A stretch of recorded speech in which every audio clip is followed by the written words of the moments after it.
Some celebs pull up loco. You know we up next, pull up mofos. They gon' be there on repeat, they like, oh no. Where's the mix it up, let's take a photo now. Bumping off, I'm loco. Bumping off the server beat, I'm more loud. I said I'm more loud, I'm more loud. Yes, my peoples, big up yourself, big up the whole Metric community. Smash the likes on your way in. You know, we're getting here, we're here, per usual, with all the Man United news for the day. You get me? We got to get straight into it. So come on, man. Smash these likes. And yeah, man, let me know what you think in the chat. And of course, I'm going to go through the chat like I always do. So let's run through some of the news, man. We got some stuff here. Ugarte, looking like he might be on his way out, but we've declined it. And the only reason, let me read it out first and then we'll get into it. Basically, it says Ajax have made an inquiry over Manuel Ugarte, but at this stage, a deal is considered unlikely. Ajax have been looking for a loan with no long-term decisions expected this month due to Jordy Croft only starting as sporting director on February the 1st. So, but United have so far declined. So basically, we're looking at it and saying, bro, what is the point of us loaning this guy out? Like, what do we gain from loaning him out? It doesn't even make any sense. If we was to loan him right now, what are we going to gain right now? Because you got to remember, now we're playing a 4-2-3-1. We've got Casemiro and Mainu as the two in 4-2-3-1. So as the two, we've got Casemiro and Mainu. If one of them gets injured or 60 minutes, Casemiro gets tired, you put on Ugarte. He's going to give you speed. We more or less need another midfielder just in case something was to go left. We need another midfielder. So why would we loan him out? It wouldn't even make any sense to loan him out. And then we're just stuck there now. Casemiro's got to play 90 minutes every game. Mainu's got to play 90 minutes. We've got no one that can proper go and take their place. That wouldn't make any sense unless you're relying on the kids. And if you're relying on the kids, I don't think they're going to do that right this second. Obviously, we're trying to get Champions League. Let's do it up. So it doesn't make any sense. That's why I'm looking at it and I'm saying it wouldn't make sense anyway. It makes sense why Man United have declined Ajax's proposal because it doesn't make any sense. Why would you loan him out? It doesn't make sense. The last thing we want to do right now is get shorter with our options. That's the last thing we want to do. And if you look at our squad, bro, we've got a tight squad already. And then you got to remember all these Mane, Kones and all of that. We're looking at them and they're not even, it's like they're not even trusted yet. It's like they're not even giving them, do you know what I'm saying? You don't even talk about them and think, is Mane, Kone a solution? You don't even think that. So when you look at our squad, let me show you the squad now. And you look at our midfielders, bro, we're very tight when it comes to that bit there. Look at that. Mason Mount could play in the 2 in the middle, but come on, man, we're not going to do that. Fernandez is a 10.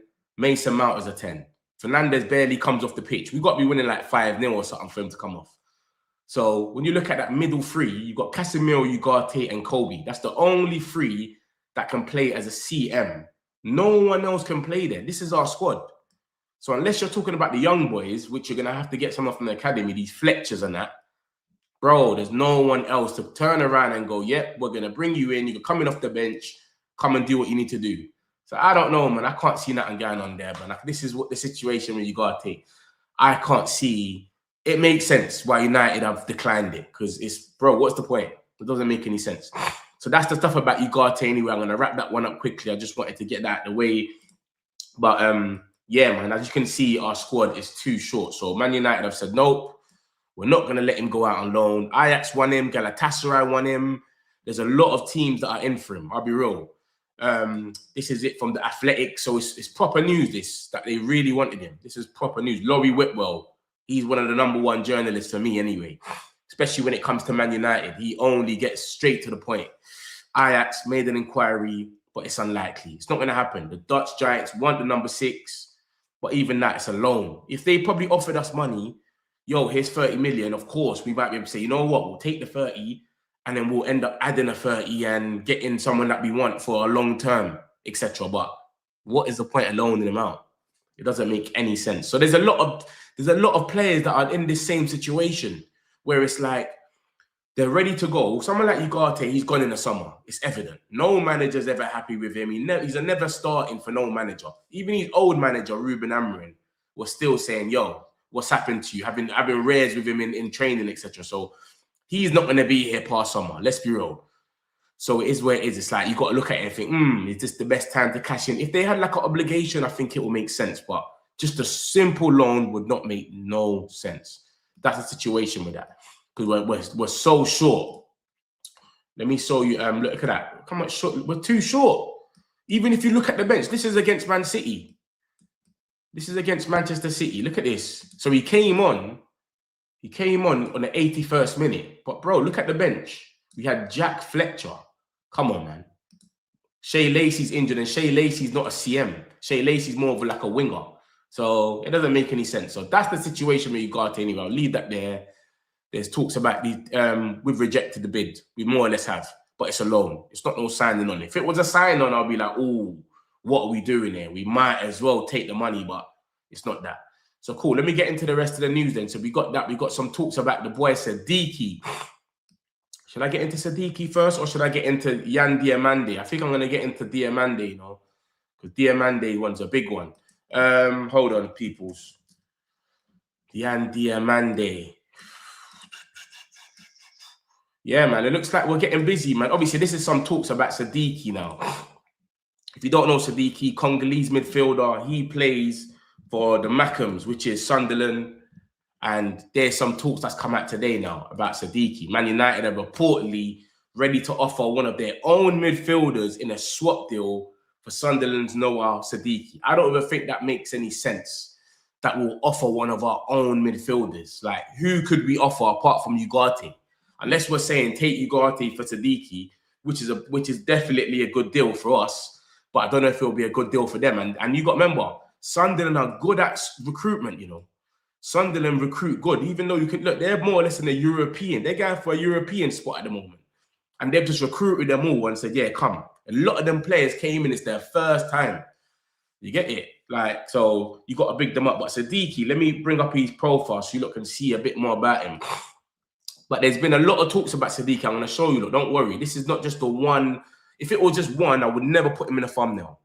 We've got a few links with him. This is why it's brewing to something. But this is Sadiki for you. 21 years old, DR Congo, my country. His contract ends on 2030. So he's still got time. I think they got him for cheap. You know what I'm trying to say? But boy, that's what you do when you get these players, man, on the low, man. And my man's always, he's more time he's in the greens, man. He does what he needs to do. Young player. He's got it going on. Look at the way he bossed up Chelsea when they beat them at the bridge. So Sadiki's an option, bro. And like I said, this is just what's come out today. Man United are reportedly looking to swap one of their players. I don't know how true that is, but when you actually look at it, when you actually look at Sadiki and everything that's come out about him, look, Graham Bailey spoke about him on the 14th of December.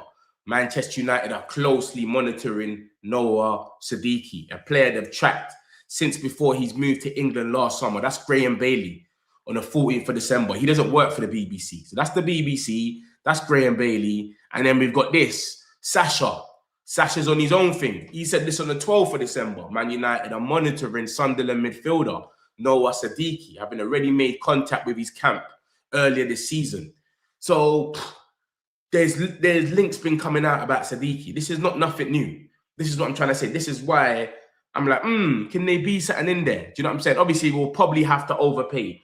Sasha obviously came out as well and said Man United, Chelsea as well. We're looking at Sadiki, but Chelsea's got about 100 million midfielders. I don't know how much midfielders they will need. It's not going to make any sense. So I don't know, but there's talks coming out left, right, and centre, as you can see. This is not just, yeah, we've just come out and just, yeah, that's it. No. This is talks been brewing, and then now there's more talks about Sadiki 3 hours ago. So I don't know, bro. I don't know if it's reliable. I can't see us in a swap deal unless, like I said, it's someone like Ugarte. Unless it's someone like Ugarte, it's not going to make any sense. But apparently Sadiki's up there. We're looking at him. It's been talks we want a midfielder. There's been talks we want a little secret midfielder. There's some loan. There's talks everywhere. I don't know how true it is. We're going to obviously have to see. But Man United are repeatedly ready to offer one of their own midfielders in a swap deal for Sunderland's Noah Sadiki. I don't know. We'll see. We'll see what happens with that one there. Not going to stay long on that one, but Sadiki, like I said, when you bring up his file, he's not a bad player. You understand? He's young as well. Why not? It's an option, isn't it? Why not? Just go for it. Anyone will do. But he looks like a man that needs to start games. You know what I'm trying to say? Like, he don't look like he's on this, yo, I'm going to sit on the bench and wait for Casemiro, etc. No. Or maybe it's a thing where we wait till the summer. It could be a situation where we wait till the summer and then we act. Do you know what I'm saying? Because it's like, yo, we're not going to... What is the point of getting him now? And he wants to play, but we got Casemiro. It doesn't make any sense. So, yeah, man. Cool. So let's get into some of the Diomande stuff now, because obviously this is a lot of talk that's going on, and obviously this is what's come out today. Man United and Tottenham are both interested in Yan Diomande. Leipzig's asking price is 100 million euros, or it could be even more, although they want him to stay. So basically, Man United and Tottenham are both in for my man. We've been in for him for ages. There's been talks about him for time since the Semenyo thing. Obviously, we went for Semenyo. He picked City, and then since then we was linked with Diomande, and then obviously since then we've been waiting to see what's going to happen. There's things that's come out since then. He's been with Ahmad in the AFCON. It's looked bright as if he could be coming to us. Ahmad is putting YD and times AD, which is Ahmad Diallo times Yan Diomande. If you know, you know. He's putting fingers crossed. So it's up and down. You don't have a clue if this geezer's what's going on with him. Obviously, since then, we've had news galore. There's talks about him with Liverpool, etc. He put up a video. I don't know. So it's been up and down. No one really knows what's going on with Diomande, but they keep changing his price. 1 minute he's 60 million. The price has dropped. Next minute it's 100 million. No one understands what's going on with Diomande, bro. That's the crazy thing about it. It just keeps changing. I'll show you now. So this is his file. Look at Diomande. This is the geezer that we're looking at. He's a young player. Geezer's only 19 years old and he's cold. He can play on both sides. He was out there Ivory Coast with Ahmad, interchange, and he runs with the ball fast at his feet. Basically, like, some people will compare him to Jeremy Doku, but he's probably more faster, 100%. But, bro, he's young, innit? He's 19 years old. He's got 7 goals in 18 games for Leipzig. Obviously, he just moved there not too long ago or whatever. It might have been like last year. And as you can see here, even against Bayern Munich, he's not scoring, but he's still getting good ratings, etc. So that's the boy Diomande, man. Obviously, we've been linked with him for ages. And like you just see, the Athletic just came out and said, Man United are in for Diomande. And as you can see, Man United and Tottenham are both interested in Diomande. The Leipzig ISO price is 100 million. But let me show you, just like Sadiki, we've been linked with him for ages, as you can see. But this is where we thought it was kind of a blow. He came out and he spoke and he said, yeah, United linked. I want to play at Anfield. I want to play for Liverpool. I'm a big Liverpool fan. My father's dream is to see me play for Liverpool. So what is really going on? Why are we not out the race straight away then? If he wants to play for Liverpool and he's a Liverpool fan, why are we not out the race straight away and it's just done? Why is it, still looking at Diomande? It's crazy. So obviously he's not shutting down Man United. It's not a thing like that. And you got to remember something. Gakpo wanted to come to Man United. And then we were so close to signing him and then he ended up going Liverpool, which is good, by the way. I'm happy with that. Ekatike, Man United fan. He says it on a Frankfurt video. What team do you support? Manchester United. He wanted to come. We wasn't ready for him. Our money wasn't right. He ended up going to Liverpool. Same thing. So some players, obviously him coming out and saying this is a bit crazy because you kind of like, this will always come back to haunt you, this video. Even if he did play for us and then he has a stinker against Liverpool, people will say he done it in purpose or, you know what I'm trying to say? Like, so I don't know why he came out and said that, but it's not being shut down. It's not being like, you know what, he's a Liverpool fan, it's done. He don't want to come to Man United no more. It's over. He said he's a Liverpool fan. He wants to play at Anfield.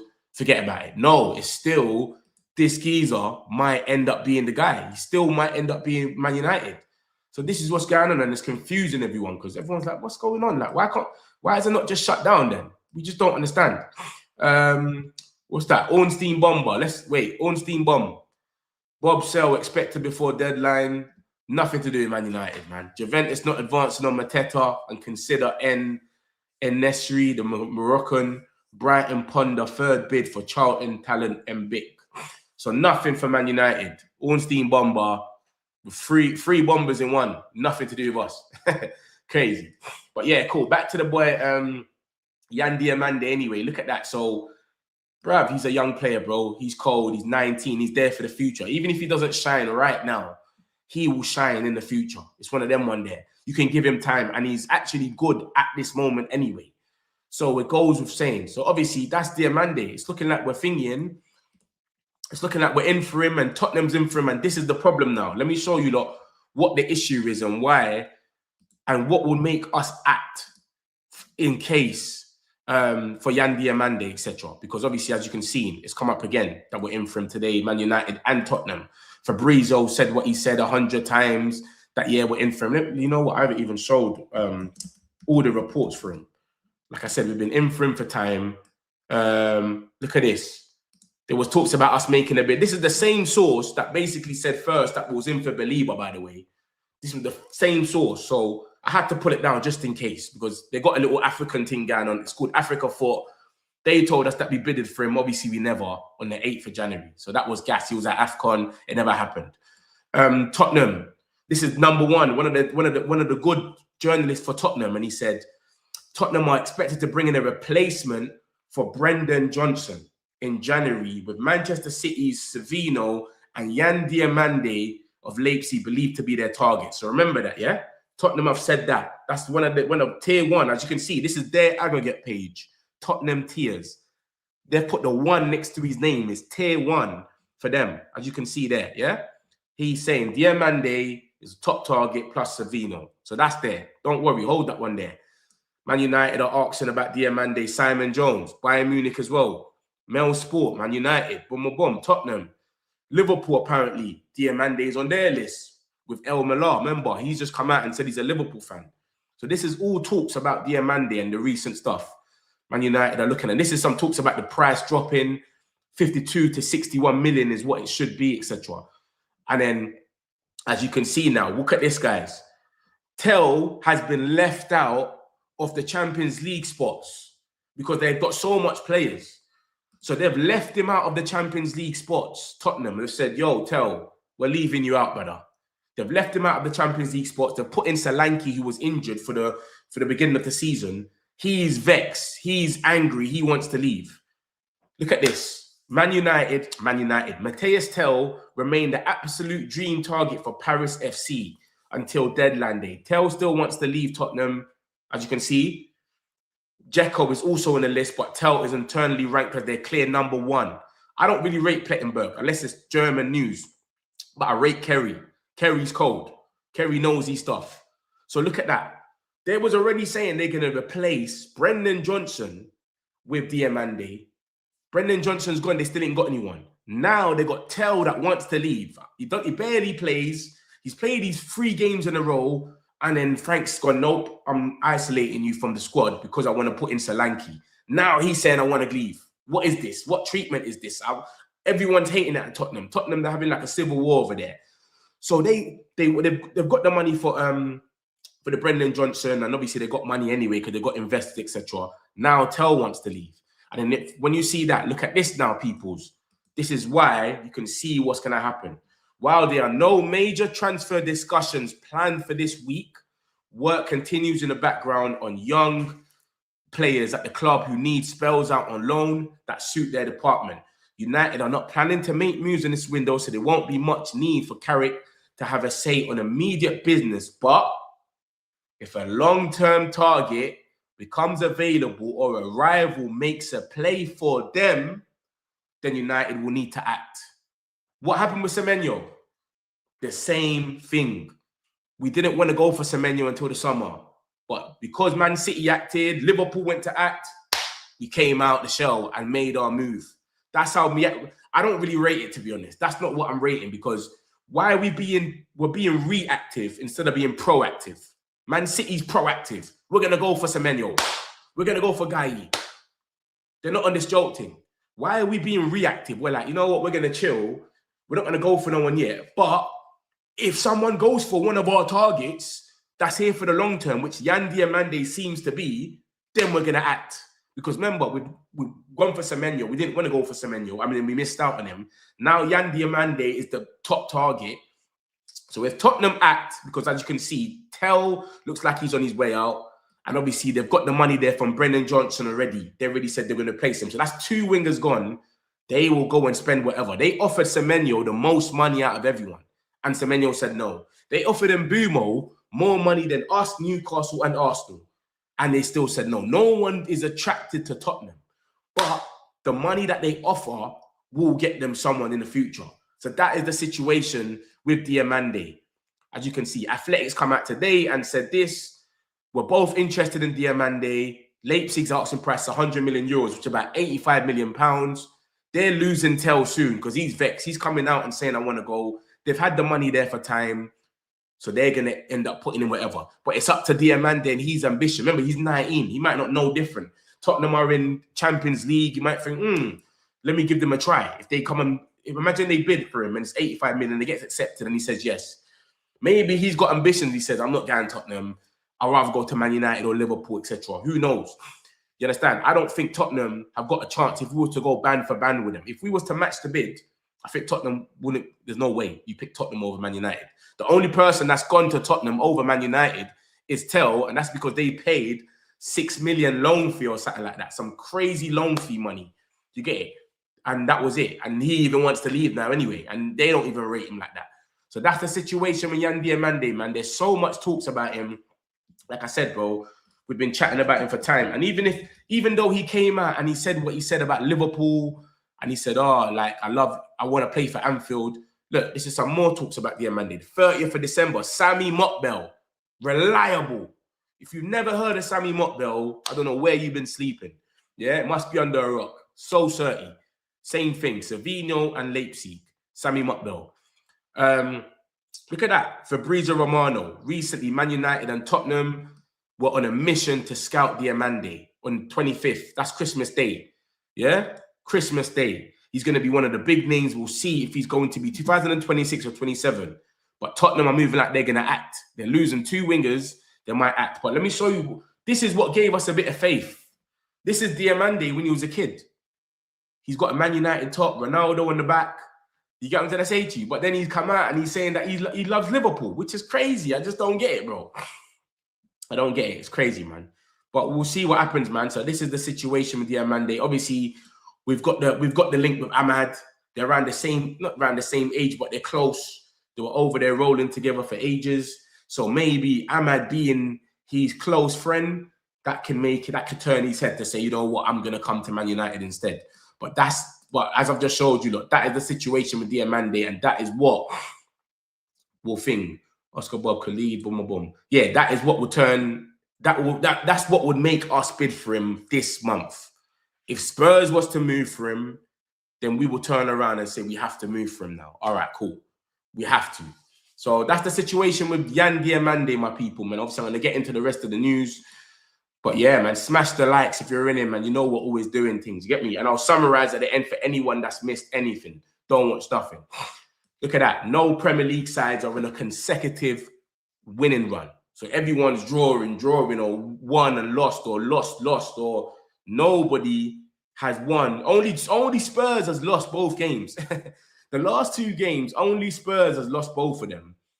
Man United has drew 1, won 1. Liverpool have drew 2. Villa have lost their last one, but drew the first. Like, bro, no one has won 2 games. This league is too crazy, bro. It's too hard. Burnley and Wolves have drew both of their last games. One was against us, I swear. Yeah, one was against us and one was against Liverpool. So they're kind of good with that one there. Yeah, man. So, boom. Hopefully, we can make it a dub against Arsenal, bro.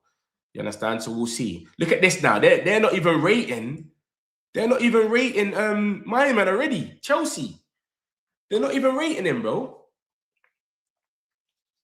This is crazy. Look, this generally might be worse than Pottsball. The Chelsea fans are upset already. They're looking at their tactics. Obviously, we saw what Carragher done about Mainu. They're rating him differently. Yeah, they're giving him all the flowers. They're saying, yeah, it was my man. He played a big part in this game. He done a whole segment on Mainu. Mainu ran the most. They said Mainu's got no legs. He can't work in midfield. This is what people were telling me. He ran the most than any Manchester United player has ran all season. People told me this guy cannot run. He can't run, bro. It's crazy. That's what he done anyway. He done some tactical thing and he bigged up Mainu. Look at this. This is a question. You know what? We'll get into that in a minute. Don't watch that. Let me just give you some more news. So obviously we got Mbumo. The boy Mbumo is a big game player. I need that favour again against Arsenal, bro. He scored against Liverpool. He scored against Tottenham. And he scored against Man City. You know what's crazy as well about this? I don't think any of you lot have clocked this. That's the first goal in every single game. He scored against Liverpool in the, 3rd minute or whatever it was, 4th minute. Scored against Tottenham in the first half. And then he scored against City. He opened the score. No pressure. I opened the score. We need that favour again against Arsenal, big man. Yeah? Mbumo, big game player. Come on, my brother, man. I remember he got Sanchez sent off as well against Chelsea. Remember that as well. He got him sent off. Yeah, so he's on a different thing. Obviously, we got some stuff about the midfielders. We got João Gomez. This geezer, obviously, there's talks about him. He's going to be the cheapest version. Bro, I ain't going to lie to you. When we was getting linked to João Gomez at first, I didn't really respect it. I was like, this guy's whack. What are we doing? He's trash. I've watched him now. I've paid attention to him. They played Arsenal. They played Newcastle the other day. Bro, he's a good player, man. He's a good player. And obviously, he's about 40 million at the moment. We're linked with our Beliebers, our Andersons, our Whartons. They're going to be 80 millions in that. So I think obviously we go for 2 midfielders. Let's say we get Belieber and Gomez. That's only like, 120 max you're paying. And obviously the way Belieber's been playing. I know Belieber had a good game yesterday. He came off the bench. He looked good. But in total, say we get it a little bit cheaper, like a 60. Bro, we're paying like 100 million for 2 good midfielders that are prem-proven and ready. So in terms of fitting the profile for midfield warrior, João Gomez ranks among the very best in the Premier League. Ineos officials have long valued Gomez and have categorized Gomez as the player who is ticking the boxes. He's reduced transfer fee with his age. It's looking like a shrewd deal. Remember, they want 40 million now.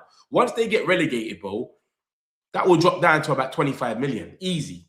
But I've seen that Atletico Madrid are kind of looking at him as well. So Atletico Madrid are looking at him. They're in the Champions League. He will definitely go there ASAP. But, bro, if we can wait for the summer and hold tight, the fact that he's got the link with Cunha,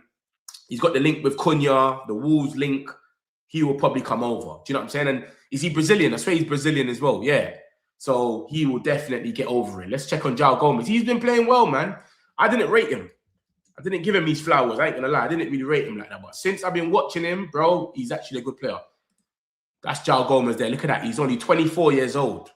24 years old. He's been holding it down. And remember, he was their money. See, every time someone goes down, yeah, every team, they've always got one player that they know they might get some money for.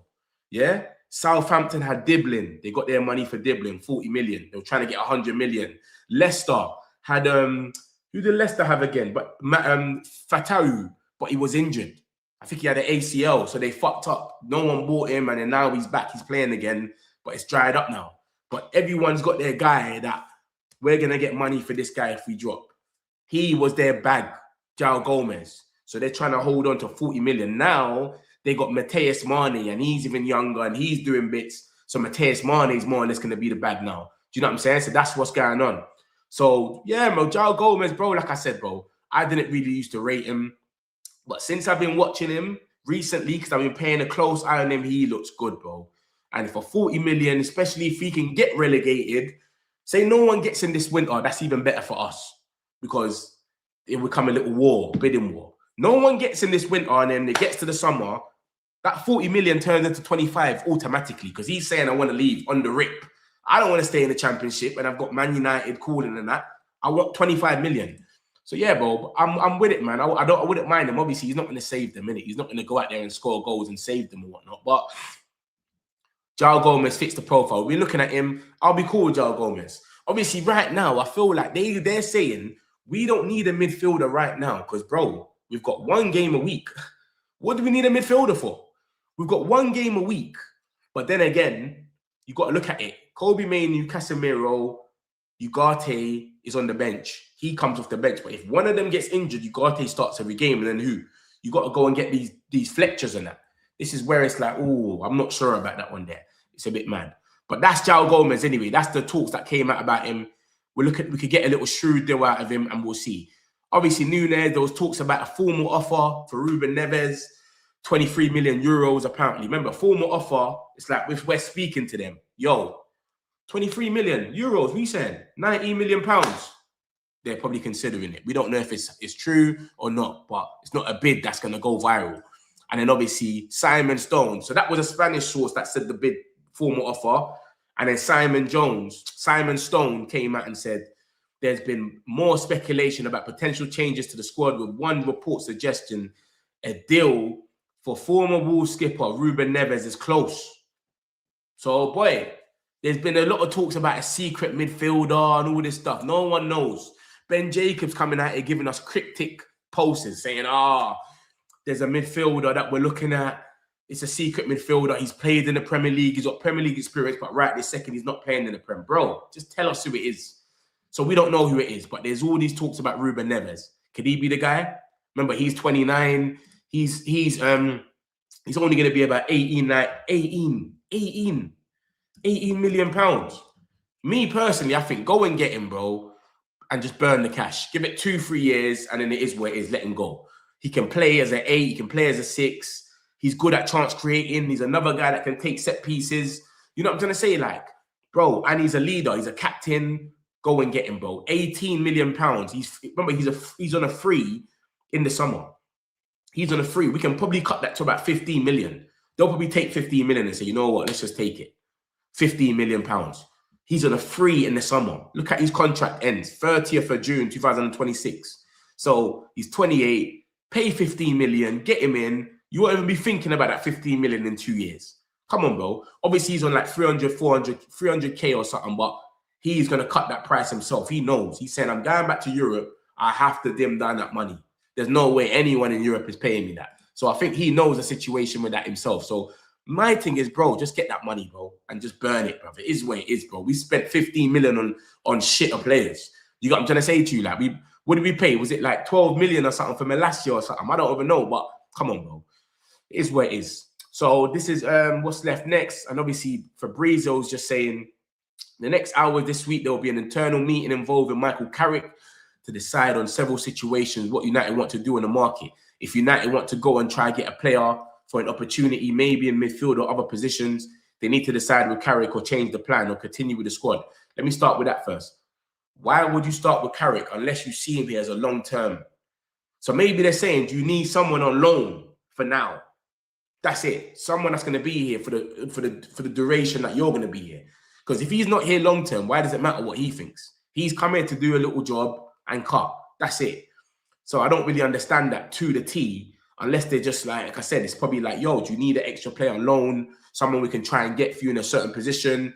Because, bro, and then let's get into the NBA. And then I'll understand that in Italy, some clubs, Roma and Juventus, are all waiting to see if Man United decide to open doors for Joshua Zirkzee. If United add one more player, they can give the green light to Zirkzee exit. Listen, I can't see Zirkzee. I think Zirkzee's days are numbered. I'll be real with you lot. I think my man's done. There's no way there's anything back for him because, bro, we're playing Mbeumo up front. And we got Sesko and Cunha that can both play in that position on the bench. So there's no way Zirkzee even gets a look in. And you know what's crazy? Like I said yesterday, no one even knew this geezer wasn't even on the bench. No one even knew where he was. No one even cared. I saw everyone going mad. Oh, I don't know about Sesko on the bench though, man. Oh, Cunha for Dorgu, that's mad. No one understood Carrick's vision. I didn't understand it. I was like, Sesko at least. He just scored 3 goals in his last 2. What are we doing?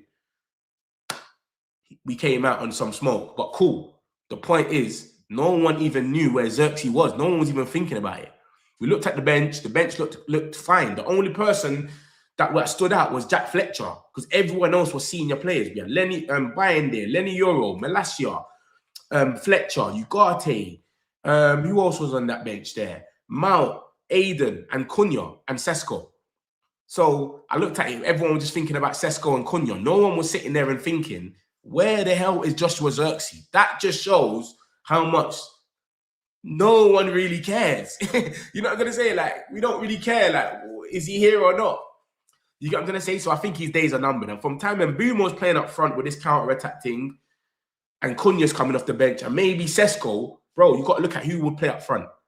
If we're going to do counter-attack against the big teams, but on a normal day, Sesko probably comes back, or Dorgu drops out and Cunha goes up top and Mbumo's on the left, whatever. You can't see Xerxes getting a play. And we're not even playing with 10s anymore. We're playing with wingers. So it goes back to that where it's like, bro, it is what it is. So going back to what he just said, bro, if we can add one more player, Xerxes can go. So I think Xerxes a myth. I think Xerxes waiting to go. And Xerxes came out himself and said, I'm injured for 2 weeks. 2 weeks, the 2 weeks might just be the end of the window. We're waiting to see. Roma are waiting to see. Juventus are waiting to see. He definitely goes in the summer. I'll tell you like that for free. I can't see him fitting into no one's thing. I can't see it. You know what I'm saying? Because you can see we're playing false nines or whatever with Mbumos and these guys. So we're not going to sit there and play with Xerxes anymore. That whole 10, I don't think it happens. The best position I can see for Xerxes playing is where Bruno Fernandes is. And that's not going to happen. And on top of that, if Bruno Fernandes is to get a rest or come off, it'll probably be for Mason Mount. It won't be for Xerxes. So I think Xerxes' days are numbered, bro. And as you can see, Roma are waiting. All these guys are sitting in the back waiting. Juventus, these Italian clubs, they rate him. He was over there smashing the league. So they're respecting him. So I think it's a myth, man. Obviously, Fabrizio saying we're looking at doing something. We might have a convo with Carrick, but Xerxes, it's done, though. It's just a myth. Like, from time the fan base don't even care. We don't even care where he is. It's over. It's over. It's done. So that's the situation with Xerxes. It's a myth. We're getting linked with this new manager, this Kovac guy from Dortmund. And you know what's crazy? I don't know nothing about him. I can't speak about him, nothing. But the crazy thing is, when you go to the comments of Dortmund, all their fans are saying, yes, take him.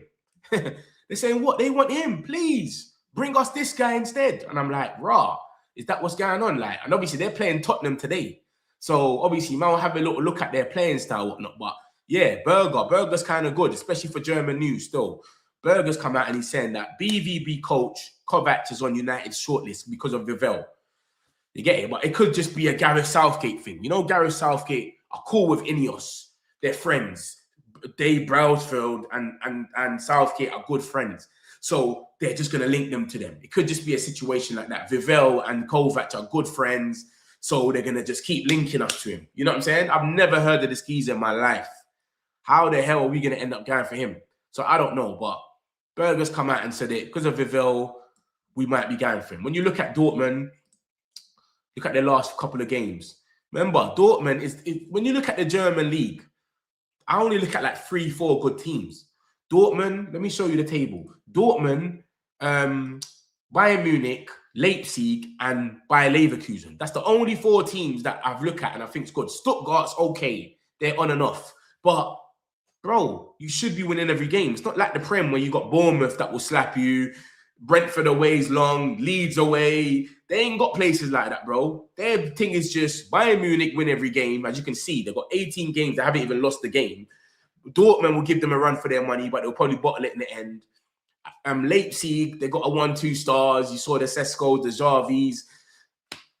Leverkusen, they're just on and off now without Xavi Alonso. So that is what's going on. You don't even look at it and think anything mad. So look at that. Look at that league table. Dortmund are second, but they're what?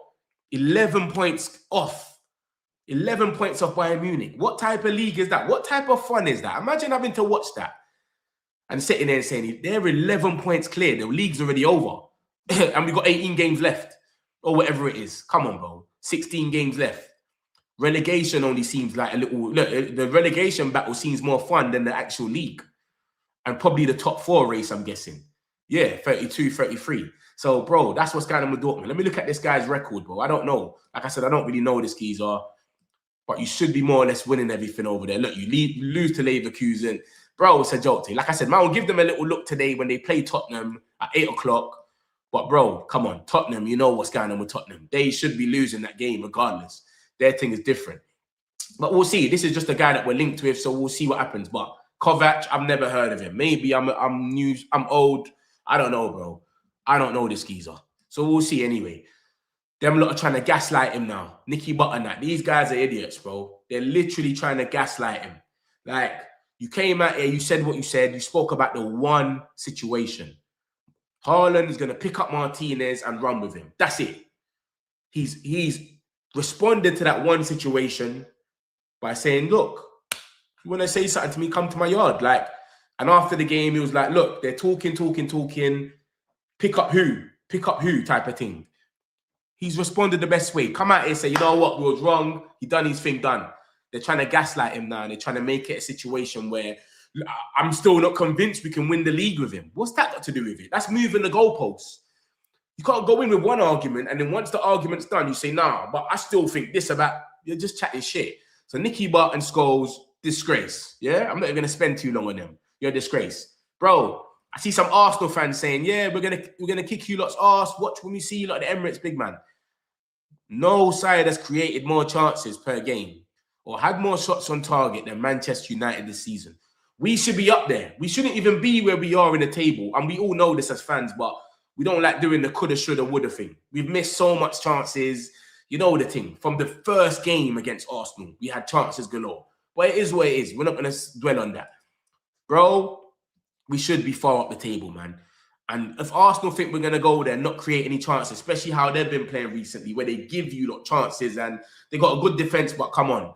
We should break through that and draw 1s and 2s. And I'm confident. I've always been confident with the big teams. I've never been scared. I'm scared of the little teams, the Brentfords, the Fulhams and that. That's what I'm scared of. I'm more scared of Fulham away than this. Obviously, I'm not saying scared as in Arsenal might not beat us. Of course they could. They'll probably be set pieces though, but they could beat us. But I'm saying I'm more gassed and more excited in going into games against the big teams than I am against the little ones. You see what I'm trying to say? And we've created the most chances in the league. And we've had the most shots on target. We just need to get more clinical while finishing. We had someone like Harry Kane or something, bro. We're in the title race at this time. It's crazy. So it is where it is. This is just it. It's coming. It just keeps building up. It just keeps getting big. Obviously, it's something big for them to talk about, and then they're just talking about it. That's all it is. This is some talks from the boy Alex Crook. Alex Crook used to be rubbish. No one used to talk about him. Because he started hanging around with Ben Jacobs now his voice means something. So he says 1s and 2s. And he came out and he says, I do feel like De Zerbi would be more open to a move to Old Trafford this time round than when he rejected them, when obviously Eric Ten Hag was still in the situation, whatever. Thomas Tuchel, I think, would be very high on their list as well, but obviously going to have to play a bit of a patience game with him. That will depend on the England exit. Obviously, the situation with De Zerbi and Tuchel was different. De Zerbi's taking England to the World Cup. So the further they go in the World Cup, the less the players will actually be able to train and understand what he's dealing with. Let me show you the World Cup timeline so we can see what's going on. So, but De Zerbi can come in straight away. We can go pre-season with him, boom, boom, boom. But what some people are saying is, Jamie Carragher came out yesterday and said, someone like De Zerbi, he will fall out with the board. You could just see it happening, which is a bit, you never know. But bro, every single person that is a winner, world-class manager, could fall out with the board. They've all got arrogance. Conte, you saw him go mad at Tottenham. Jose. The only guy that hasn't really gone mad at the board is Pep Guardiola because he doesn't need to. Anytime he just says anything, they buy him whoever he wants. Januaries, they always spend their money. They always spend their money. So that's the only guy that I've seen that doesn't have to go mad at the board. But if you look at the FIFA World Cup, it starts on the 29th of June and the final is the 19th of July. And then the season starts on August the 15th or something. So you have 1 month. That's if you go straight into the job from the final. From the final, let's just say 19th of July, England are in that final. You win it, you get drunk for a few days. A week later, you start working. Bro, we will have literally less than a month because the season starts August the 15th, 16th, 17th. You will have like 25 days to install. Obviously, we've seen what Carrick's done within 3 days, so it doesn't really mean much. But you're going to want someone that's going to install everything, drill it into them, of course. So De Zerbi comes, he could start literally from 1st of July, from this date here. 20th and 29th of June is when thing. Obviously, there's not going to be a lot of players because most people are going to be at the World Cup. But, you know, when you could just get your ideas over and work with everyone, you're just around. So it is what it is. But that's the situation, what Alex Crook's basically saying about this situation with the managers. And he's saying, yeah, Thomas Tuchel, I think, will be high on that list. Obviously, we know he would. We went for Thomas Tuchel when Eric Ten Hag won the final. Thomas Tuchel said he's not ready yet for whatever reason. And then he went to the England thing, innit? So it is where it is. So I think they'll be back in for him now. Especially if we make top 4, we can have the pick of the litter. Is what it is. That's some more stuff. It's, you know, that they're just going to go mad about it. I'm taking this off. There's no point even talking about that no more. Them guys are annoying. Look at Kobe Mainoo, bro. People said this guy can't run. He can't work in the midfield. He gets outrun every game. Look at this list, bro. That Sky Sports put up yesterday. This is the most by Manchester United players in a Premier League game this season. And you know what's crazy about it? This is the first game this guy has started the whole season in the Premier League. This is the first game he started the whole season in the Premier League. He's ran more than every single player has run in our team since the league started. So Amrin wants players that are energetic, that are runners, etc. This geezer ran more than every single player has run the whole season. When Amrin was here, since he started the season, everything, he ran more than everyone, which is crazy when you think about it. But look how much our guys were running on Saturday though. Dorgu, Mad up there. Ahmad up there. This is all Saturday. Bruno Fernandes up there. And then you look at Ugarte, obviously he done his thing against Newcastle, boom, boom, boom. And Dalot against Newcastle as well. But Kobe Mainoo, he shocked everyone with that one there. Because everyone looked at him, he looks like he runs a bit slow sometimes. People said, oh, he's not fit for Amrin's system in the two. But he's ran more than Casemiro, Bruno, every single person you can think of. The whole team. Crazy, crazy, crazy. So big up Kobe, man. He's come back, and obviously he's happy to stay now. He's going to get his opportunities. And then hopefully he balls out and makes the World Cup, bro, because he wants his spot back. He wants his chain back. You know what I'm saying? That was him. That was Kobe Mainoo. And as you can see, Kobe Mainoo is now expected to stay at Man United after instant trust by Michael Carrick. Mainoo was considering loan move to play on regular basis and develop, never a permanent exit for Man United. Man United, this is where there was already showing Amrin like, oh, you've gone mad. You're trying to make us get rid of this guy that everyone loves. You get me? I've been to so much games. Every time he comes off the bench, everyone goes crazy. Literally, the whole crowd goes mad. We could be winning or losing. It doesn't even matter. Every single time he comes off the bench, we all go mad. That's just him saying the same thing. We would never want it. United were already not convinced to give the green light to loan move in December. So Amrin wanted him gone properly. We was like, nah, mate. It's never going to happen. You understand? Bruno Fernandes, like, bro, this is getting boring, bro. I ain't going to lie to you. He's created more chances than any other player in Europe's top 5 leagues, bro. Like, it's getting boring. People diss this guy all the time. But where would we be without this guy? And even them opportunities you see Mbeumo's goal. Like, another player fucks that up. Someone like Garnacho, like, you just don't... Someone else, even like someone like Mason Mount, you just never know. Like, he could be on that run and just not make the right pass. You just can't... You know what I'm trying to say? Like, you just don't know. He's just cold, man. Big up the boy Bruno, man. Respect him and rate him so much. And he's the captain, bro. Big up Bruno.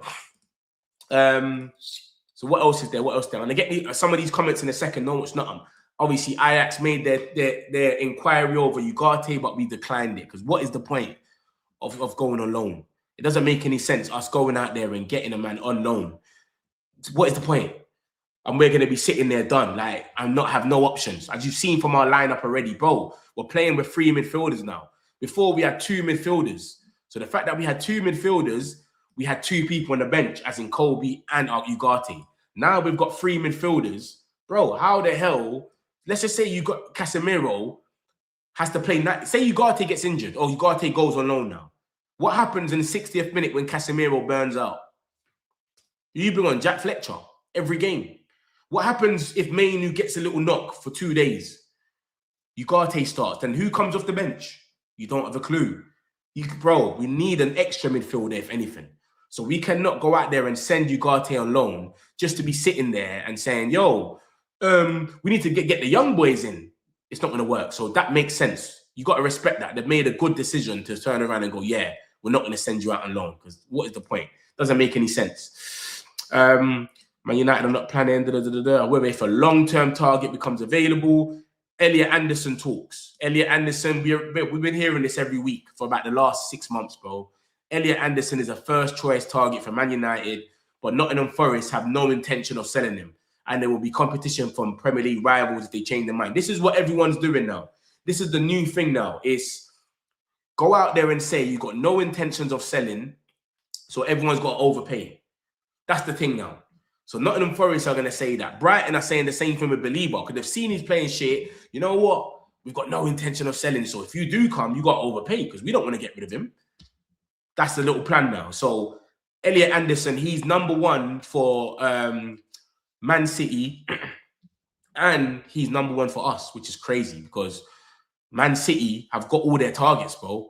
Do you know what I'm saying? They wanted, let me see if I can find it. They wanted Anderson, they wanted Guy as well. Have I got it?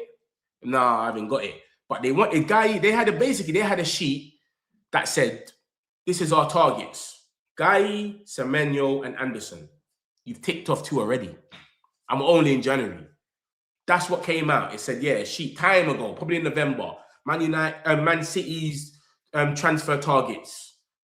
Guy, tick. Semenyo, tick. And Anderson's on that list as well. I only see us even having a look in for Anderson if we get top 4. If we don't get top 4, we can't even have the conversation about him. There's no talk at all. That's the situation. So we have to get top 4. Remember, there was talks from Ben Jacobs saying that Anderson basically, Tuchel's told Anderson that basically you stay at Nottingham Forest. I don't care if you get relegated. As long as you're playing every game, you're on that plane to the World Cup. And that's what you got to look at with Manu, etc. You can't really, he wasn't rating him because, bro, you're not playing every game. Mason Mount, like, I can't give you the grace if you're not playing every game. So that's the situation. So Anderson ain't going to move in January anyway because he's comfortable, he's playing. If he comes to us now, bro, Casemiro, what's going to happen to him? What's he going to be doing? Coming off in the 60th minute for Casemiro to get games or the other way around? He's not going to need that right now in his search for the World Cup.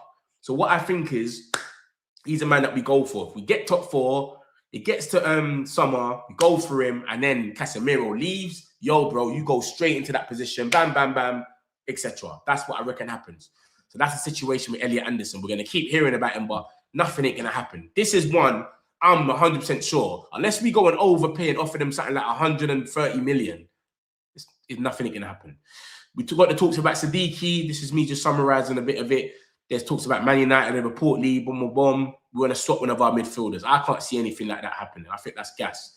I'll be real. Let me get a few of these comments and I'll show you a little bit more of the news and then we'll call it. Boom. So we need Belieber. Yeah, we do, man. We need Belieber. I watched Belieber yesterday. Belieber looked good. I'll be real. We came off the bench. Remember, it's his first start since AFCON and he actually looked good. So big up the boy Belieber. And I think out of all the midfielders that we keep getting linked with, a lot of them. Belieber, Wharton, and Anderson. I reckon Wharton, what I've seen about Wharton is that, where is Belieber? Let me bring him up because I was chatting about Belieber as well. Where is the Belieber talk? This is the Zerbi. Where's the Belieber? But the thing about Wharton, what I've heard about Wharton and Anderson is Wharton is playing for the Conference League right now. So he's saying, I want Champions League. You know, when you're playing for something, it's like, okay, this is Europe, yeah? I want the big one now. Anderson's playing in Europa. He wants Champions League. Belieber wants Man United at any cost. And what shows it is, when you think about it, he wanted us when we finished 15th. He's gone to AFCON. He's there with Mbumo and that, more vibes. But since we finished 15th and he doesn't even care. He wanted to come then and it rattled him. He agreed personal terms, everything. So he doesn't even care about none of that Europe stuff. Bro, I wanted you lot when you finished 15th. I'll take you lot finishing 6th or whatever. I don't care.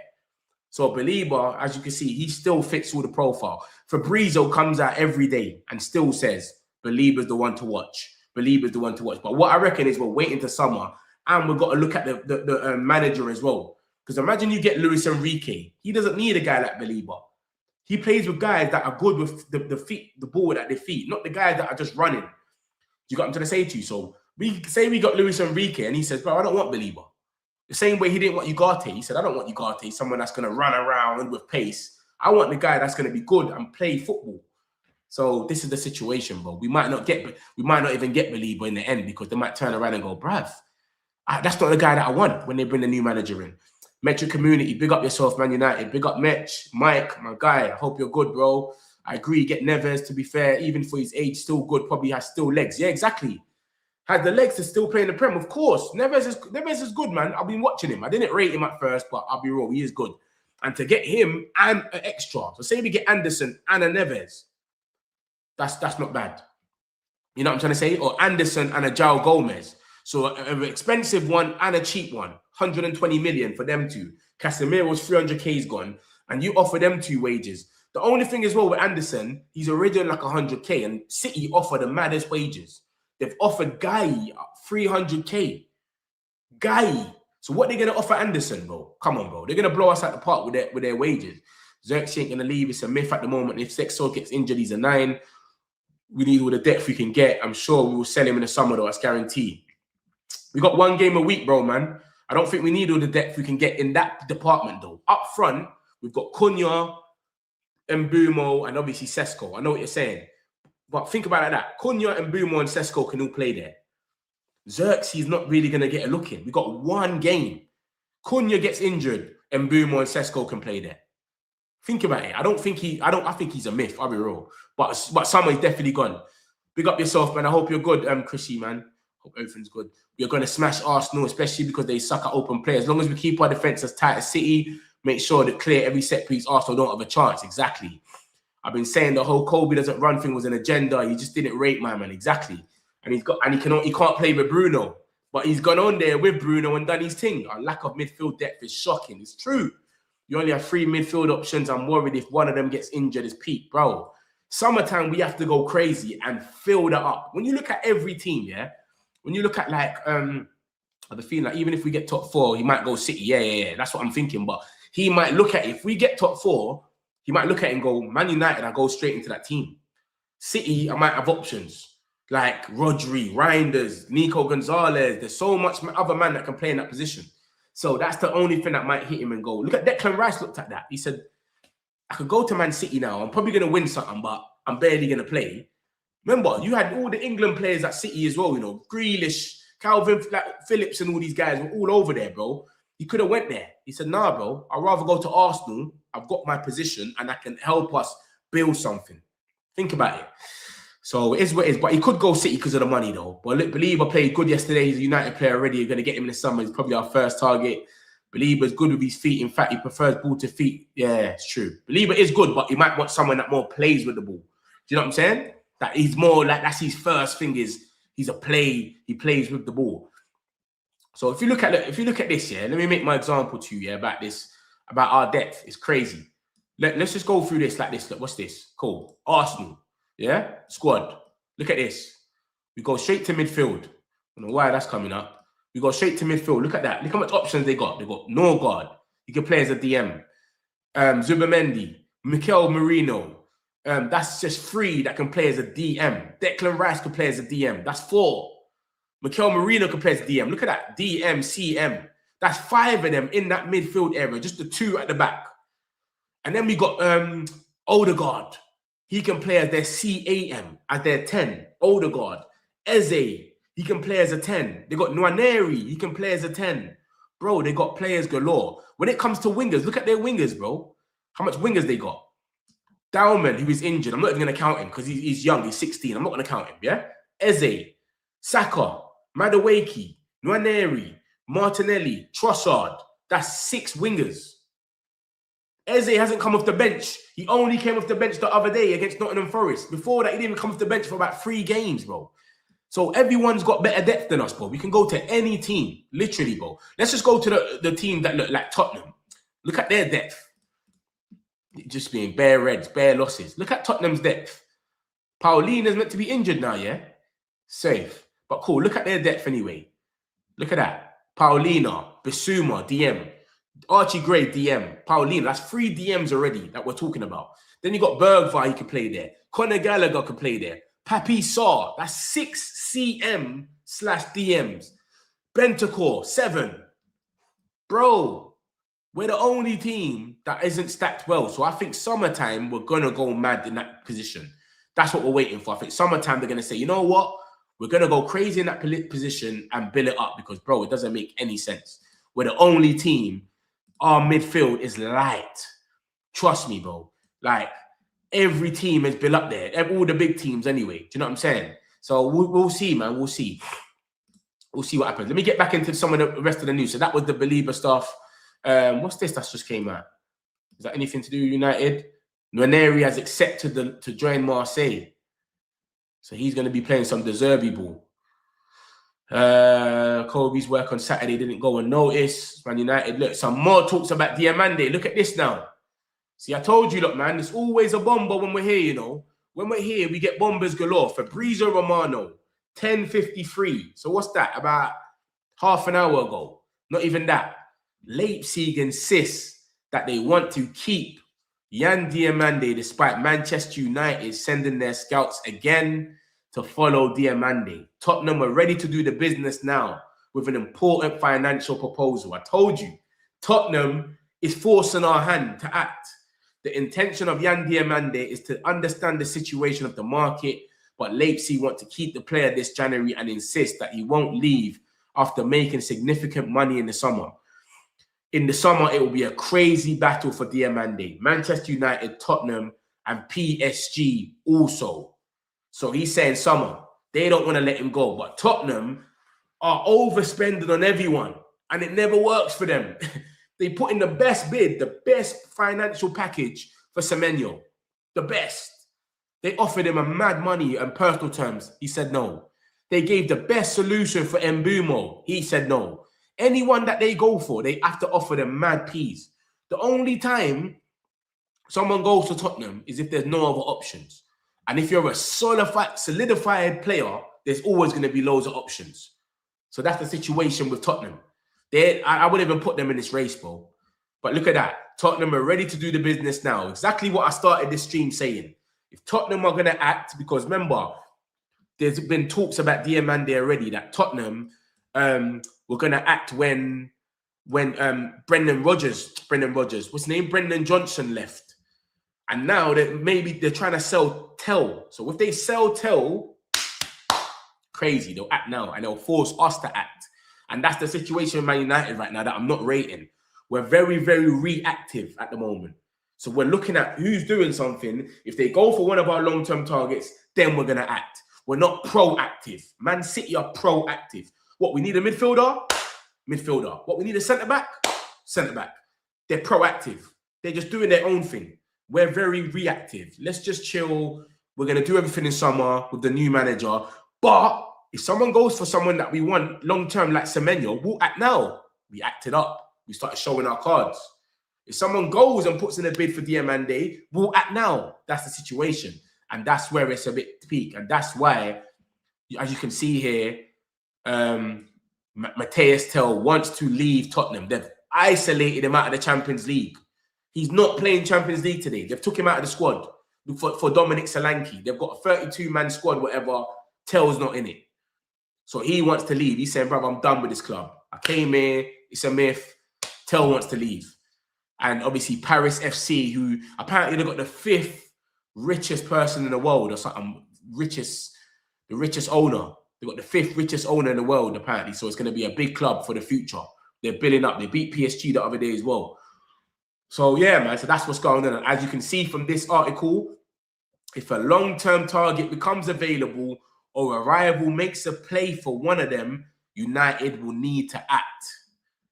So we're just being reactive. We're just chilling. If the phone rings and it says, yo, you know they've made a bid for Diomande, that's when we go on the phone and make things happen. But we're not going to make something happen yet until the summer. That's what I don't really rate about us. We're being too reactive. We need to be proactive. And that's the situation. So we're waiting for something to happen. If Spurs make their bid, if they get rid of Tell, there was already going to bid for him since the Brendan Johnson thing. But if they go for Tell now, as you can see here, look, Ed Aaron said it, and the boy Sammy Mokbel. So Tottenham are expected to bring in a replacement for Brendan Johnson in January, Savino or Diomande. So they was already onto him, already going to bid. Where's Sammy Mokbel when he said it? Because he's so reliable. Sammy Mokbel said the same thing more or less as well. So yeah, man, it's crazy. But I don't know what's going to happen, man. This thing seems like it's going to heat up. I don't know if we're going to go out there and spend 100 million. I'll be real. Ben Jacobs came out and said that the suitors feel a deal for Diomande could be closer to 60 million euros. It's not 100 million. So Ben Jacobs is saying it's 60 million. Fabrizio saying they want 100 million euros. Like, it's just so up and down, bro. No one knows what's going on with this. But Tottenham are deep in the race, but I cannot see him going to Tottenham. Nobody goes to Tottenham by force. I've never seen someone go to Tottenham by force, bro. It doesn't happen. Basuma, Basuma, I counted him after. Still love for that, Charles. Appreciate it. Is believer profile still needed now that Ruben is gone? I don't know. That's the thing. That's why I'm saying the long-term people, players that we want, I think we'll wait for the next manager. That's what I'm reckon. We wait for the next manager. We see what happens with the next manager. Does he want that? And then if he says yes, that's when we make it happen. But if the next manager says, I want someone that's more better with their feet, a deep lying midfielder like a De Jong or something. I don't care about speed. I want someone that's going to get the ball from my centre-backs, dribble past a 1-2 player or connect the passes or conduct the play. We're not going to go for Belieber. What would we need to do that for? So that's what I'm saying. They're going to look at who they go for. Imagine they get Tuchel. Tuchel wants someone else. But Tuchel would play with someone like Belieber, to be honest, but because he had Kante. But still, that's my point. You just never know who they're going to get. So it's a weird one. 3 midfielders in the Prem is wild. Bro, it's crazy. It's crazy. We got Casemiro, Mainu, and Ugarte. 3 CMs and young boys. Everyone else has got solidified 5-6 players that they can play in that position. Doesn't make sense. Why try to get a player that wants Liverpool? Because, bro, Ekitike came out and said that he's a Man United fan. And now Liverpool love him. The Hugo Ekitike, whatever, they got a song for him. Hugo Ekitike. They're singing songs about him now. This geezer came out and said, Manchester United is the team I support. They don't care, bro. There's so much players that support different teams. I think James Maddison used to support Man United. Cole Palmer supports Man United. You think Chelsea fans want him to go? You think Chelsea fans are saying, get rid of Palmer, he supports Man United? They don't care. No one cares like that, bro. Everyone supported someone. Do you know what I'm saying? He's coming out and saying, and said, yeah, my dream is to go Liverpool and play at Anfield, but if Liverpool's not in for you, and you can get your big move to Man United, and remember, you're probably on like £20,000 a week or something like that in euros, and you got Man United coming saying, yo, we'll give you 90,000 a week or 100,000 a week. You can come here, you can be the star. Ahmad's here, Ahmad's on the phone to you. Yo, my God, brother. Come on, bro. You're going, bro. You're not looking at that and saying, Liverpool. It's crazy because Tell has been one of their better players. Yeah, but they didn't really trust him like that. They've only gave him a few games recently as well. But that's what I'm saying. They don't really trust him. They don't rate him. They've took him out of the thing. Let me look at his thing. Look at this. Yeah, he's been trash. They ain't really been rating him. They're not really rating him still. It's crazy. He had a 1 good game against Bournemouth. Apart from that, look, he barely plays anyway, to be fair. Look, he barely plays. They don't really play him. He just sits on the bench. It's crazy. And even if he does play, look, 10 minutes. You know what I'm saying? He's been really playing in the last 4 games. And he scored 1 goal. So they've violated him, bro. They've disrespected him. I'll be real. Hold on, they've disrespected him. But you got to remember as well, not only they disrespected him, they're not even happy with the manager themselves. Do you know what I'm trying to say? Like, look at that. Look, the answer to why Tell was dropped and Solanke reinstated makes absolutely no sense. So they're not even understanding it. Look at that. Tell and his camp are not happy at all with Thomas Frank's decision. They've dropped him. How can you just drop him and get, yeah, you know what, boom, boom. Man said has once again been withdrawn. So this is the 2nd time they've dropped him then. Crazy, bro. It's crazy. They're not rating him. So they sell Tell, and they've sold Brendan Rodgers. They was going to get Diomande when they sold Brendan Rodgers. I keep saying Brendan Rodgers. Brendan Johnson. I'm going mad. Now if they sell Tell as well, because he's saying he wants to leave, bro, they've got the money there fully. And they've got the space. 2 wingers are gone. Kudus is injured until March. Kulusevski's still injured. You've got all the excuse in the world. And they've tried to get players as well. They tried to get Mbeumo and pay him whatever he wants. No, he said sorry. Semenyo, they offered him the best package. He said, no, I'm all right. Peace out. Come on, bro, man. They're trying. They're actually trying to be ambitious over there, but it's not working.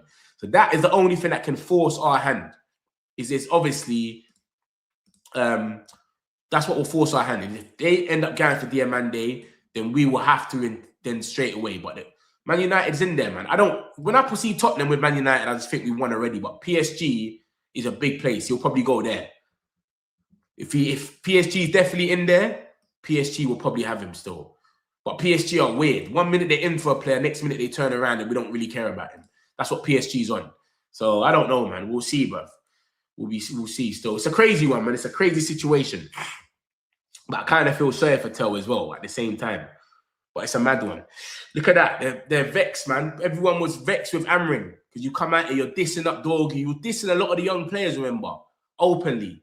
Dorgu as a character and demonstrated stillness to shake off Amarin's criticism in November, which might have caused greater harm to the 21-year-old without the same mental fortitude. Instead of sulking, Dorgu has trained to prove Amarin wrong. A source said Dorgu does loads of extras and credited him for working really hard. There's been a focus on improving Dorgu's crossing and he's perfecting his technique during training at Carrington. So he's been working very hard, man. And you can tell he's not even playing in defense no more. All this wing-back stuff is done. You know what I'm saying, bruv? He's playing a left winger now. And we're looking at it like, Dorgu. But now he's starting to prove himself to be, you know what? He's actually got a spot there.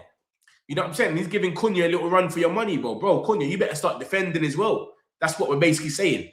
Because Cunha, we know he's obviously better going forward. But because Dorgu's putting in a mix and a shift on both. He's defending well and he's running forward, crossing the ball, doing loads. It's coming out a bit more better. That's why probably Carrick picked him. He said, this guy's putting in a shift on both. We're playing against guys like Semenyo, guys like Doku, bro. Good wingers. And they're going to look at the same thing. Look, he's going to be up against what? Saka. Yeah. So you need to help Luke Shaw against Saka. We've seen Saka against Luke Shaw. Luke Shaw just backs up 100 times. It's like his best friend. He just allows him. So someone like Dorgu needs to be out there. You put Cunha up there, he might not give us the same output. He might not defend them much. Sometimes I used to watch Cunha, especially against Wolves. I'm watching him walk. I was watching him walk at one stage, bro. I'll be real. He was walking at one stage, not putting no... You get me? So, Dorgu, well done, man. He's built up himself, man, and he's got back in there, and we're rating him. And he's becoming bigger than we actually thought he could be. Because a lot of people wrote him off. And even me, I used to say sometimes, bro, all of these passes are under hit or over hit. He always misses. Now he's scoring, bro. He scored the Thunderbolt at Newcastle. He got himself a goal today. He's doing his thing. As a winger, I think he's got 2 and 2. Newcastle and here. Or maybe he played a winger against Burnley, I think. But yeah, probably like 2 and 3 games. But bro, big up Dorgu, man. He's built up, man, because a lot of people wrote him off. And every right too, because I was thinking, he's young, innit? You can never write off a young player, but a lot of people was like, we don't know about him. But that's the left wing back stuff. It wasn't working. So yeah, man, as you can see, man, second floor sponsorship duties. He was yards away from the press conference room, unaware that his manager had just knifed him. You can feel the anxiety every time Patrick touches the ball. I can feel the anxiety, said Amrin. Bruising quote was splashed on the back pages and spread like wildfire on social media. When Amrin was sacked at the beginning of the month, his ruthless comments about Dorgu were cited by United sources who admitted that senior club figures had been unhappy with it. So obviously Amrin used to just say a little bit too much about the players individually, especially the young ones. And that's where he should have just got onto the senior ones, if anything. They can take it, it's nothing. But it got to some of them. And now they're playing. You can see Carrick's come, he's gave them a feel-good factor. This is Man United. This is what it means to be a Man United player. This is what it means to play for Man United. He's installed it into them. And you saw what they gave for him, bro. You know what I'm saying? Amrin probably watched that and thought, rah, they've never played like that for me. You know what I'm saying? It's crazy, bro. So this is what's going on. Look, he bigged up Kobe Mainoo, man. Kobe Mainoo's getting his respect. He's getting his ratings now. And they said that this is the guy that cannot run. He cannot fit into with Bruno Fernandes. It's not going to happen, etc. And this is why Carrick still might not get the job, even if he was to win every games. The clamour has started that if Michael Carrick keeps winning games, maybe he should be a contender for the permanent job. But I think they'd be reluctant to go down that road again after what happened with Ole Gunnar Solskjaer. So he's saying that, bro, let me tell you something. Carrick gets us playing the same way we played against Man City. Every single game to the end of the season, and we finish in top 4, he's got an argument. He can walk into that room and say, bro, it's up to you lot. You lot can go and start again with someone else and try and motivate them again. And the whole fan base will be saying, give him the job. If people wanted Eric Ten Hag to stay because we won the FA Cup final, but we were playing shit, imagine if he actually gets us playing well, where we haven't even seen. Well, he's got us played one game, and every single person has came out and said that's what Man United DNA is. So if he's already showing us what the Man United DNA is from one game, if he does it for the 16 games left, how can you turn around and say we're not giving you the job? We still want De Zerbi to come here to play something completely different. That doesn't make any sense. Obviously, what I think everyone's going to look at is if they're still going to be intense, the players, in the next couple of games, especially against Arsenal, are we still going to play the same and move sick?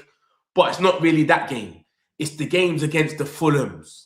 It's the game against the West Hams, the teams that we should have beat. How are we going to play against them? That's where it comes. That's where it gets tricky. If Carrick can get us, unlock us to move mad against the teams that we always fail to play against, all these Bournemouths, these Burnleys and the Brightons, if Carrick can unlock that, look at this. Drawing against Leeds, Wolves, Bournemouth, West Ham. If he can unlock them small teams and we're just bam, bam, bam, 2-0, 3-0, 4-0, we're doing that to them sort of teams, I think he gets the job. Easy. If he unlocks us against the small teams, the counter-attack teams, the teams that are trying to counter-attack from us, that's when you get the job. It's not about what you can do against Arsenals and Chelseas and Man Cities. Because, bro, every manager we've had, when we played the big teams, I've been calm to go play them. I've always been calm. Apart from Newcastle, where we kind of get slapped to get, look, every other manager I've been cool with. But when we're playing the small teams, Everton with 10 men, West Ham, Bournemouth, Wolves, Leeds, it's crazy. And it's even embarrassing. When you even look at it like this, look, just look at look at the league like that. Tottenham drew with them 2-2. Bournemouth 4-4. Leeds 1-1. Forest 2-2. West Ham 1-1. Burnley 2-2. Wolves 1-1. Obviously, we played them twice. We beat them, Burnley and Wolves, at the first time round, which you could see was kind of lucky. Not the Wolves game, the Burnley game, penalty last minute. But them 6 games, that should be points. All them games should be points on the table, easy. Literally, Tottenham, we took the lead. And then we had to come back and get a point. Bournemouth, we took the lead. Then we took the lead. Then they took the lead. Then we took the lead again. How? We should be stable. Leeds, we came back. Nottingham Forest, we came back last minute. Could have won it. West Ham, come on, bro. They were shit for about 70 minutes. Burnley, like, bro, come on, man. What are we doing here? So we get a manager that can come in and play these games and get us to win these sort of games. I reckon he gets the job, bro. That's the only way I look at it. If he doesn't get us to win them sort of games and we're just playing the good against the good teams, that's what every manager does. You're nothing special. That's when we have to go and get a De Zerbi or a Tuchel that can unlock these teams. That's what happens. Spurs are so awful. Spurs aren't seen as a big 6 club. That's why a lot of these top players don't rate them. It's true. It's true. I've caused riots in other channels, chats by defending Dorgu. I saw something in the first game. Played for us since I've been defending him non-stop. Yeah, man. Dorgu's doing his thing. Pure machine. Exactly. He's very athletic. Up and down. He's not having it. Pick up the boy Dorgu, man. I rate him still. He has 2 goals and 1 assist. Yeah, he's doing his thing, man. He's doing his thing. So that's what's going on, my peoples, man. We're very reactive at the moment, man. We're very reactive. What's this about Sheko? Because verbal agreement with Schalke. Yeah, man. We need to become. Look at this now. What's this? Should he go to Man United, the circus of Man United? Do you think a guy like Luis Enrique would work there? So if he goes to Man United, do you think he will work with all the clowns behind him at Manchester United? Those guys are saying to the manager, you should do this, you should play this player. Why did you say you would like to get this player? No, we are not focusing on him. We are planning to bring another player. Just like what happened with Enzo Maresca. Can you imagine the likes of Pep, Luis Enrique, Jurgen Klopp, Ancelotti, Mourinho coming to Manchester United in their current state? Not a chance. It's like they want a puppet. That's just basically a pundit. Petit. He's basically a pundit now, just having his say. So it's nothing crazy. You get it? But yeah, it's been said already. I think they prefer someone with Premier League experience. So Enrique and Nagelsmann might not be in that thing there. So it might just be Tuchel, De Zerbi, Poch. That might only be the guys. Maybe Carlo Ancelotti as well. But if it's a long-term project, do you really look at Carlo Ancelotti as, you know what I'm saying? A long-term project. So I don't know, man. Tammy Abraham has agreed to move to Aston Villa. Roma are prepared. I want Villa to win the league, bro. I don't want Arsenal to win the league. And I don't think City's going to be able to do it. I want Villa to win the league, but you're out here, you're moving meaty, bro. So I don't really think it's going to happen with Villa, man. But that's it, my peoples, man. That's all the situations, man. Obviously, I'll be on later. If I don't stream at 4, I'll definitely be with my 10-minute video around 9 o'clock with all the news. So don't watch nothing. Smash the like, subscribe if you're new. You know we're always here. Love my peoples. Got some celebs, pull up local. You know we up next, pull up mobos. They don't be there on repeat, they're like, oh no. Where's the mix it up, let's take a photo now.